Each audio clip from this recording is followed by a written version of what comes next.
My self Satish Agarwal from Jaipur, Rajasthan. पिछली video में मैंने आपको वास्तु पुरुष की उत्पत्ति के संदर्भ में कुछ बहुत ही छोटे पॉइंट बताए थे। वास्तु पुरुष की उत्पत्ति भगवान द्वारा रचित या गॉड्स द्वारा रचित एक घटना थी, जिस पे हमारे महात्माओं ने अपनी टिप्पणी, अपनी व्याकरण और अपने संस्मरण आगे चलकर अपनी धार्मिक पुस्तकों में दिया। आज जो विज्ञान आकाश के संदर्भ में है, नक्षत्रों के संबंध में है, वह हमारे महात्माओं ने 5000 वर्ष पूर्व ही अपनी किताबों में लिख दिया था।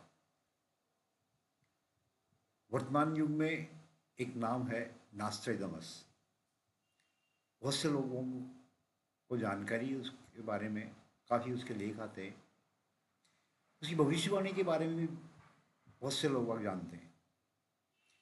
ऐसे ही हमारे एक महापुरुष थे आर्यभट्ट।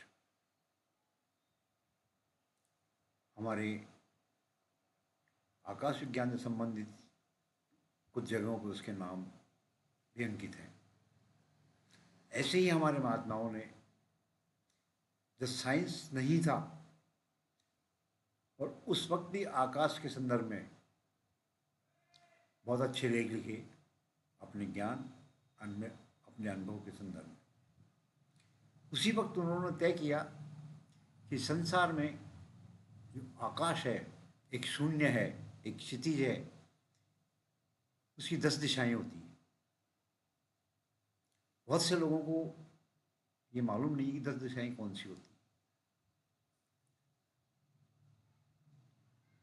मूल रूप से मोटे तौर पे जो लोगों के ध्यान में आती है, वह आती है 4 दिशाएं: नॉर्थ, साउथ, ईस्ट और वेस्ट। इसके अलावा इनके साथ जो समीकरण चलते हैं दो दिशाओं के बीच का, जैसे नॉर्थ से ईस्ट के बीच में, उसे नॉर्थ ईस्ट कहा जाता है। ईस्ट से साउथ के बीच में उसे साउथ ईस्ट कहा जाता है। साउथ से वेस्ट के बीच में साउथ वेस्ट कहा जाता है। और साउथ से नॉर्थ के बीच का जो हिस्सा है, कॉर्नर है, उसे नॉर्थ वेस्ट कहते हैं। इन 8 दिशाओं के अलावा ब्रह्मस्थान महत्वपूर्ण है, आकाश महत्वपूर्ण स्थान है। जब ये 10 दिशाएं मिल जाती है, तभी वास्तु पुरुष के नियम लागू होते हैं। और हम अगर इन 10 दिशाओं का समीकरण को समझने में असमर्थ रहे, तो हम वास्तु का कोई इलाज नहीं कर पाएंगे और ना ही उसके नियमों के, ना ही उसके लेखों को समझ पाएंगे। अगर आपको समझना है वास्तु क्या है, तो सबसे पहले इन 10 दिशाओं के बारे में आपको गहन जानकारी लेनी होगी। आगे चलते हैं इसी ट्रेन में।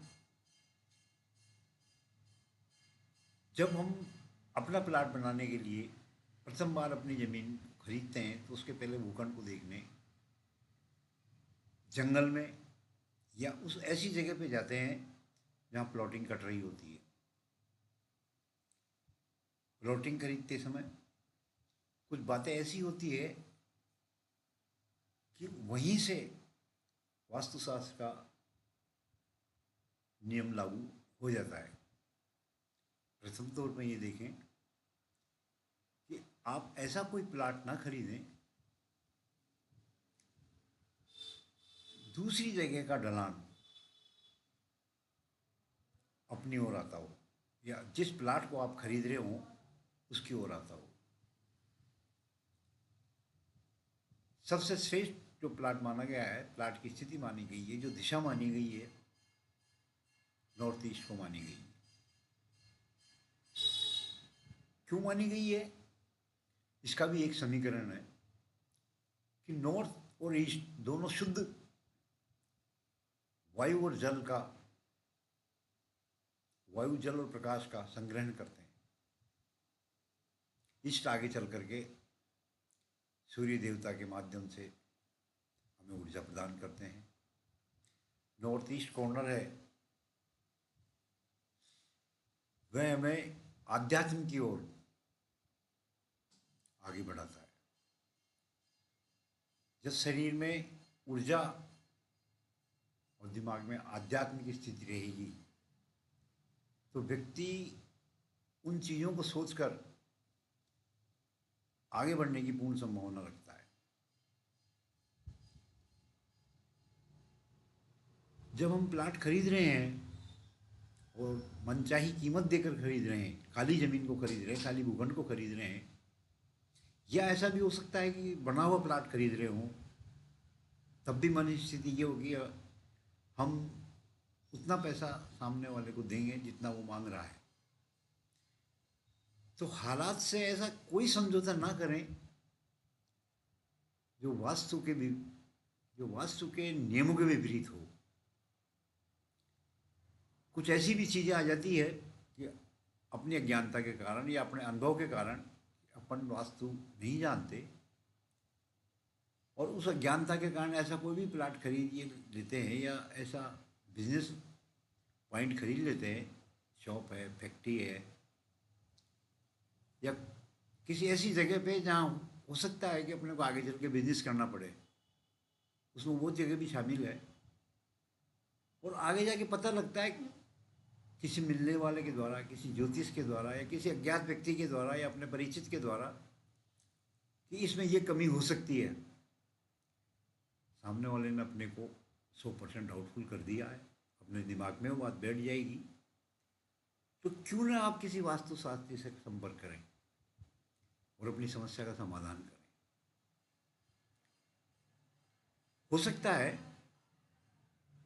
वास्तुशास्त्री द्वारा देखने के उपरांत उसमें जो छोटी मोटी कोई कमी होगी तो वो विजिट करके आपको बता देगा। हो सकता है उसकी कुछ फीस भी हो, तो आप उस फीस को देने से डरे नहीं, लेकिन आप ये सोचें कि आपके 100 साल की जो पीढ़ियाँ इस बेस पे टिकेंगी, इस मकान में टिकेंगी या इस व्यापार में रहेंगी, वो पूर्ण रूप से डेवलप हों, उनका परिवार भी अच्छी तरह चले, हर दिन हर साल वो परिवार उन्नति करता रहे और आपका परिवार बहुत अच्छे तरीके से जीवन यापन करे। कुछ मेहनताना देने के बाद अगर ये चीज़ें अपने प्लस में आ जाती है तो मैं समझता हूँ किसी को कोई फीस देने में परेशानी नहीं होनी चाहिए। हाँ, लेकिन आप इस चीज़ का सिलेक्शन ऐसे करें कि जिस आदमी को आप चेक करने के लिए बुला रहे हैं उसकी वास्तविकता क्या है। क्या वो मात्र किताबें पढ़ करके वास्तुशास्त्री बना है या डिग्रियां ली है। बहुत से ऐसे आर्किटेक्ट हैं जो लीगली तौर पर पढ़ करके प्रोफेशनल डिग्री जिन्होंने हासिल की है, और उनमें से भी 10% लोग वास्तुशास्त्रियों के टच में रहते हैं। 90% आर्किटेक्ट वास्तु के बारे में महत्व नहीं देते हैं। क्यों नहीं देते हैं? क्योंकि उन्होंने वो शिक्षा, वो ज्ञान ग्रहण ही नहीं किया, इसलिए वो उस पक्ष को नकार देते हैं। और नकारने का सीधा सा मतलब ये होता है कि आपको आर्किटेक्ट ने जो डिज़ाइन बना के दे दिया, आपको खुश कर दिया बातों में, लेकिन उसके अंदर की गहराई की जो चीज़ें हैं, वास्तु संबंध जो चीज़ें होनी चाहिए, उसके अपने ज्ञान के अभाव में वो आपको दे नहीं पाया। ऐसी स्थिति में अच्छे वास्तुशास्त्री का चयन करें। प्लॉट खरीदते समय उसे विजिट करवाएं साथ में ले जाकर के। उससे ये होगा कि आप जो पैसा इन्वेस्ट कर रहे हैं अपने घर परिवार के सदस्यों के लिए या अपने व्यापार के लिए, उसमें आपको शुभ लाभ होगा। आपका परिवार बढ़ेगा, आपकी परिवार की उन्नति होगी, कोई मानसिक क्लेश नहीं होगा। यह ज्योतिष भी ये कहता है कि जब आपके परिवार के सदस्यों के ग्रह अच्छे आएंगे, मैं आपसे अच्छे आने वाले हैं, उन्हें ये कहूँगा, तब ही ऐसा आदमी जो आपका भला कर सकता है जितनी में आएगा। आवश्यकता आपको आज महसूस हो रही है प्लाट खरीदने के लिए या अपने आप को